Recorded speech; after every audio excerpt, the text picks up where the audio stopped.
Батагу Салдангарова, главный редактор радио «Ретро Казахстан», пиар-директор Казахстанской недели моды «Казахстан Fashion Week», директор семейного фестиваля «Юнити».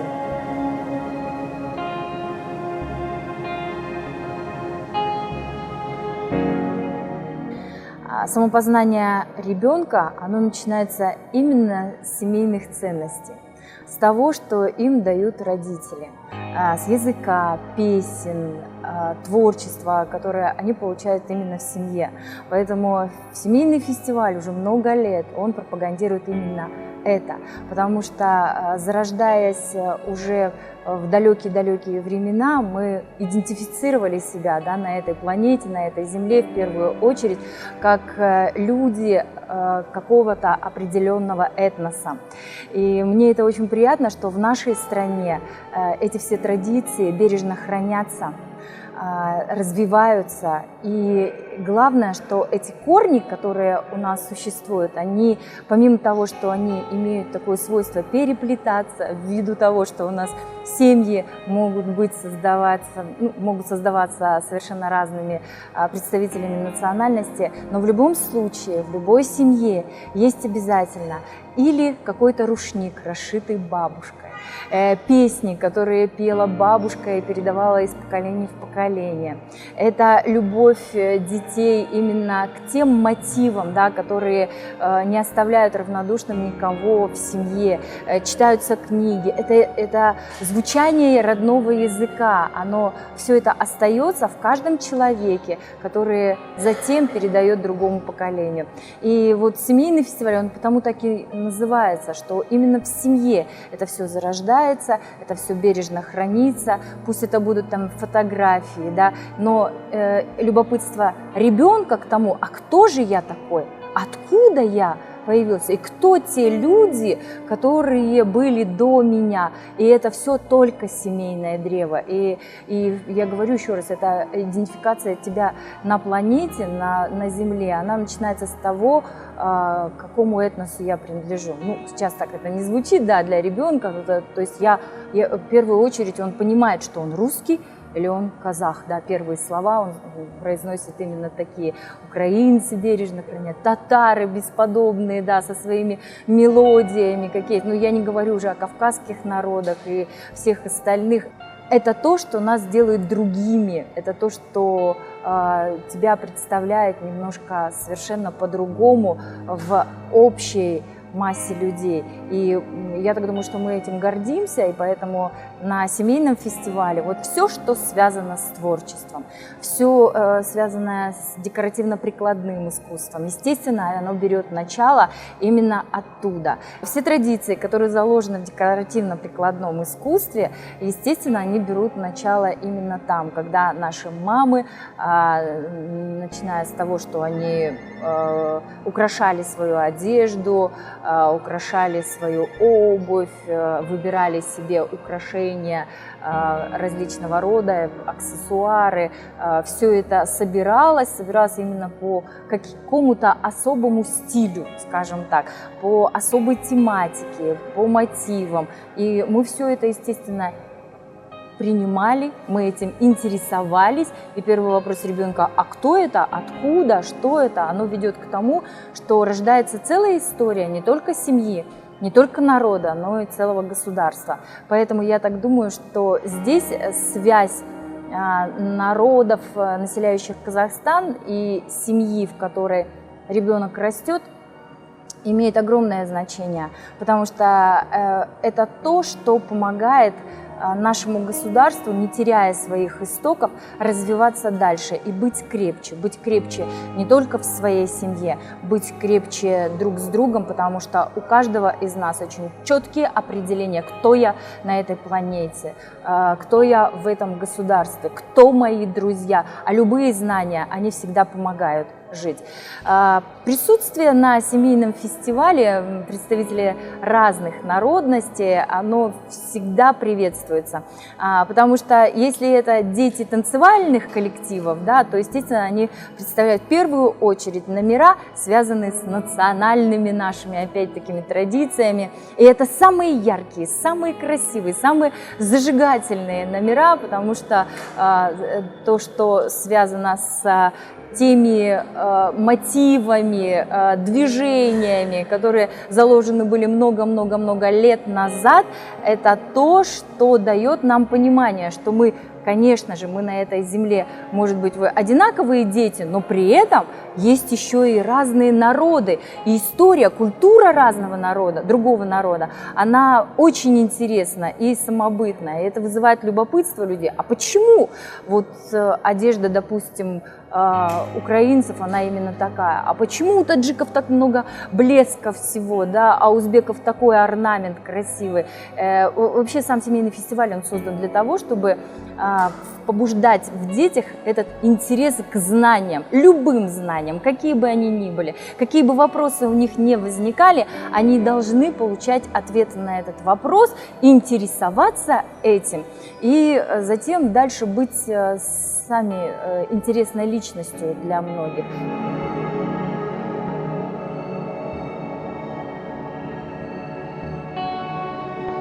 Мы очень тесно сотрудничаем с представителями разных диаспор, не только потому, что нам самим интересна эта культура, а потому что мы думаем о том, чем мы можем быть полезны еще, скажем так, друг другу. На нашей площадке выступают представители разных народов, звучат песни на разных языках, и который год мы уже, допустим, проводим литературный конкурс среди подростков по темам, которые нам предлагают развивать русский язык при поддержке Росконсульства Алма-Аты.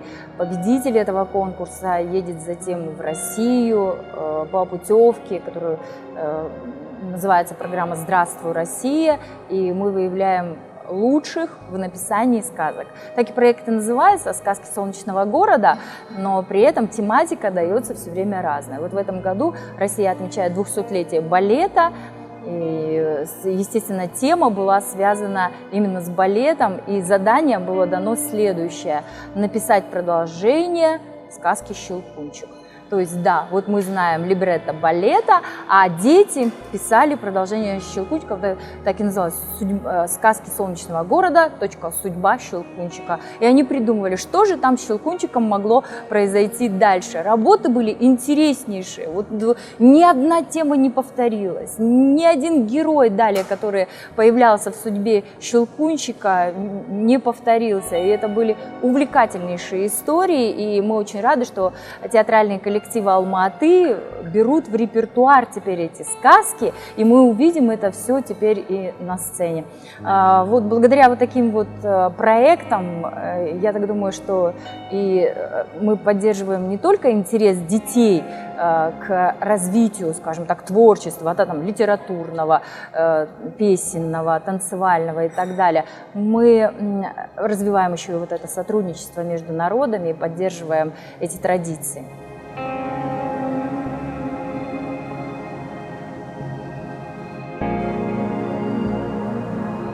У нас огромные традиции именно в фэшн-индустрии. Я это говорю смело, и даже если со мной будут спорить, я буду доказывать обратное. Когда мы стали независимым государством, у нас, конечно, оставалось всего несколько домов моды, которые развивали эту индустрию, но всегда, во все времена было множество творческих людей, которые мечтали делать свое дело, мечтали подарить миру свое видение. Я называю наших дизайнеров одежды исследователями именно искусства моды. Я называю их художниками, я называю их людьми уникальнейших способностей, потому что мало быть художником, исследователем, руководителем бизнеса и так далее. Нужно еще и прогнозировать пространство настолько, что уметь затем показать людям то, что им обязательно понравится, они купят и будут с удовольствием носить. Понимаете, это не просто произведение искусства, это далеко идущие уже планы людей, которые верят в себя, верят в то, что они на эту землю пришли с каким-то предназначением. И поэтому, к сожалению, у нас их очень мало. Я говорю, что они всегда были и очень этого хотели, но только с появлением Казахстан Fashion Week 15 лет назад, когда было показано, что это дело, оно может быть востребовано не только нашими казахстанцами, которые хотят, любят свою культуру, свою традицию и хотят носить именно ту одежду, которая будет отражать их идентичность какую-то, да, аутентичность именно казахстанцев, тех, кто родился в этой земле, и то, что их будет отличать от всех других. И этих людей, которые поверили в себя, их нужно поддерживать. Их предназначение нужно всячески еще раз подтверждать, потому что это, к сожалению, такая профессия, которая нуждается в постоянном финансовом вливании, да, чтобы сотворить что-то стоящее, мало иметь как бы кисть, да, холст там, и так далее, и ждать того, когда тебя признают. Здесь нужно обязательно развиваться каждую минуту, не сидя ни одной секунды. И вот Казахстан Fashion Week показал, что есть такая возможность. Когда сюда были привезены мировые бренды и показано, как люди, начиная тоже там с подмастерьев, да, поднимались до руководителей собственного бизнеса, открывали свои дома моды, это был показан путь именно творческих личностей.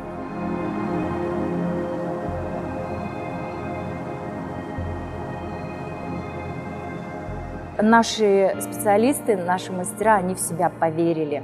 И если мы раньше приглашали сюда много именитых зарубежных звезд для того, чтобы показать этот пример, то сейчас мы говорим миру, что у нас есть свои самобытные дизайнеры, которые готовы рассказывать о Казахстане всему миру. И этот опыт, и их путь теперь интересен действительно. Что мы подарили миру? Аида Кауменова, которая, представляя Казахстан, она прекрасно понимает, что люди ждут во всем мире именно нашей этнической самобытности на подиумах. Еще раз это подтверждает, еще раз это показывает. Сергей Шабунин, который выступает на одном уровне с мировыми брендами, показывая в Париже свои новые коллекции с уникальнейшими идеями, с бесподобными тканями и так далее. Есть мастера, которых ждут всегда с распростертыми объятиями в Объединенных Арабских Эмиратах. Например, это Салта, это Ерлан Жолдасбеков. Люди, работами которые восхищаются принцы и принцессы и ждут их, чтобы заказать им свою одежду.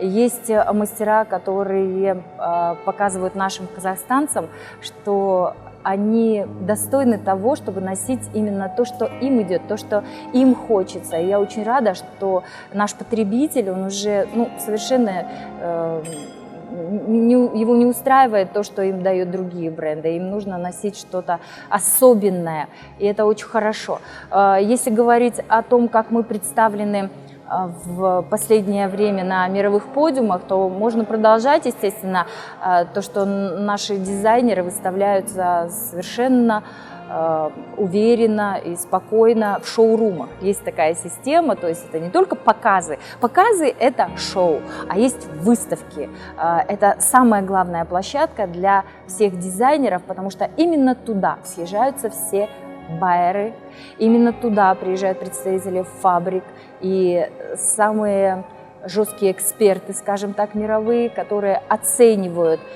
творческую мысль каждого дизайнера, которые оценивают потенциал и качество работ. Так вот, наши дизайнеры там представлены, и их работы востребованы в Милане, в Париже, в Нью-Йорке, где бы мы ни были.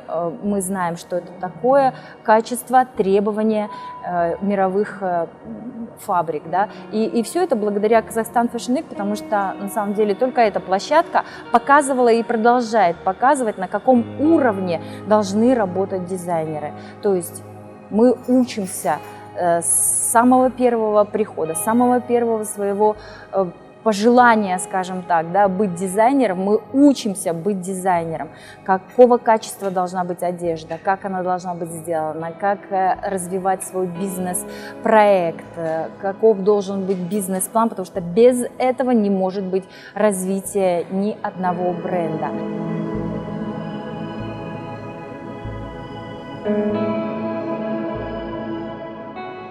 Проекты, в которых мы участвуем и с гордостью говорим, что это уникальные проекты и работы наших казахстанских дизайнеров действительно востребованы и вызывают мировой интерес, это, например, 4-метровые платья, которые были показаны в Алматы и в Астане. Сейчас они поедут в Бельгию, когда наши казахстанские дизайнеры создали действительно по-своему очень необычные, потому что это социальные проекты, да, это платья необычные, они рассказывают о Казахстане, но при этом они поднимают еще и социальные проблемы. Например, платье «Арал, прости» или там «Голый таз». Это платья, посвященные казахстанской нефти. Это наша история в виде платья «Тамирис» или платье, посвященное многонациональному нашему Казахстану, автора Гаухар Ахметовой, бренда Киори, в котором заложено тоже столько всяких идей, о которых можно рассказывать отдельно. Я единственное скажу, что это платье, которое создано из маленьких кусочков, то есть это наш казахстанский пэтчворк. У нас есть государственная программа по поддержке инновационных проектов. Но, к сожалению, я не могу сказать, что это программа по поддержке именно фэшн-индустрии. Да, у нас есть программа поддержки малого, среднего бизнеса и так далее. Мы, к сожалению, еще относимся больше к проектам культурным, и профессия дизайнера, она тоже больше, наверное, к искусствоведческой какой-то вот такой. Но мы пытаемся делать так, чтобы даже то, что существует, нам какая существует поддержка от государства, ее правильно использовать. Да, инновационные проекты есть, и мы вынуждены там показывать и говорить детям, что прежде чем вы свое что-то создадите, сделайте то, что сейчас привлечет внимание всех. То есть сделайте, пожалуйста, какую-нибудь ткань противопожарную, да, или придумайте какую-нибудь одежду необычную для инвалидов, защитную там, и так далее. И они это делают, потому что творчество, оно может быть разным. Но, к сожалению, связь творческих единиц с производственниками, она еще не такая тесная. Хотя есть уже опыт, есть свободная экономическая зона в Шымкенте, где развивается производство, где производится хлопчатобумажная ткань, наша продолжаются традиции именно в этой отрасли, где рождаются творческие единицы, которые отшивают, допустим, свои коллекции для брендов мирового уровня. Есть и в разных регионах люди, которые доказывают свое предназначение, побеждая в проектах в Кремниевой долине в Соединенных Штатах. Есть такие примеры у нас, мы ими очень гордимся. Но взаимосвязи еще вот такой вот очень тесной не существует. Мы над этим работаем. Она должна быть обязательно, потому что столько творческих людей, которые открываются благодаря Казахстан Fashion Week и конкурсу Open Way, они рвутся показать все это и выставить на производство. Есть примеры, конечно, того, как наши бренды развиваются и представляют свою продукцию на мировом уровне. Это спортивная одежда, это национальная одежда. В какой-то мере это востребовано, но я считаю, что у нас больше должно быть возможностей для того, чтобы представлять нашу одежду здесь же, в Казахстане, потому что мы можем обеспечить свой народ этой одеждой. Но уже как бы бум вот такой вот спадает немножко, да, что мы уже достаточно, я так думаю, отблагодарили Китай и Турцию за то, что они нам помогли на каком-то этапе. Сейчас мы больше говорим о самовыражении национальном каком-то, да, и поддержке своих собственных талантов. Вот давайте этим и займемся.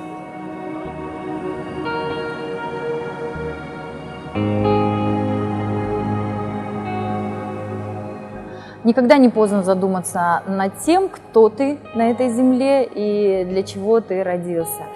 Интересоваться не только тем, да, что ты ешь, что ты носишь на земле, что тебя может развлечь и так далее.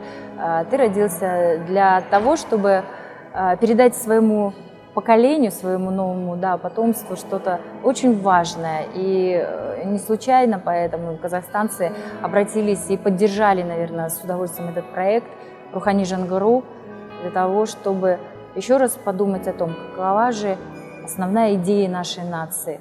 Есть на чем остановиться, есть над чем подумать. Не нужно ничего придумывать. Все придумано давным-давно тем, что мы на этой земле именно родились, теми веяниями судьбы, которые собрали именно этих людей сейчас, в данное время, именно в этом месте. И каждый человек из них может сделать что-то такое, что позволит ему самому лично гордиться тем, что он казахстанец. И поэтому проект, который призван сохранить какие-то традиции, да, подумать над тем, как это сделать лучше, подумать о том, что культура нашей страны – это все-таки самое главное, это то, на чем держится все государство, это то, что позволяет нам говорить о ценностях, которые мы должны передавать другому поколению. Из чего состоит наша культура? Это же интереснейшая информация, любопытнейшая. Это же те знания, которые могут рассказать не только тебе самому о себе же, но и позволить тебе дальше интересоваться всем миром, в истории других стран и думать над тем, какое же мой народ имеет место в истории других стран, или я лично. Это очень интересный путь, и я так думаю, что те знания, которые люди получат, благодаря тому, что начнут интересоваться всем тем, что было тогда очень давно, то есть в основе все равно стоит история, правильно? История, культура, а затем уже наше самоопределение в данное время. А еще интереснее будет, если мы начнем думать над тем, что же мы можем сами лично изменить и не бояться этого. Изменить ситуацию, помочь кому-то в продвижении каких-то новых идей и наблюдать за тем, как это работает, как эти все наши идеи реализовывают, становятся настоящим и привлекают внимание уже все больше и больше массы. Потому что в наше время самая действенная структура – это объединение. Вот. Только специалисты разных профессий могут, объединившись, создать нечто такое, что может забить фонтаном и подарить миру что-то новое. Объединение отдельно дизайнеров, объединение специалистов малого и среднего бизнеса, которые могут родить какие-то новые идеи, которые друг другу будут и помогать, и развивать, и находить какие-то креативные пути решения собственных проблем. И вообще жить должно быть интересно. Вот над этим нужно думать, и я так думаю, что однозначно, если не только думать, но и делать что-то, и находить соратников, и заинтересовывать своими какими-то идеями, то результат будет.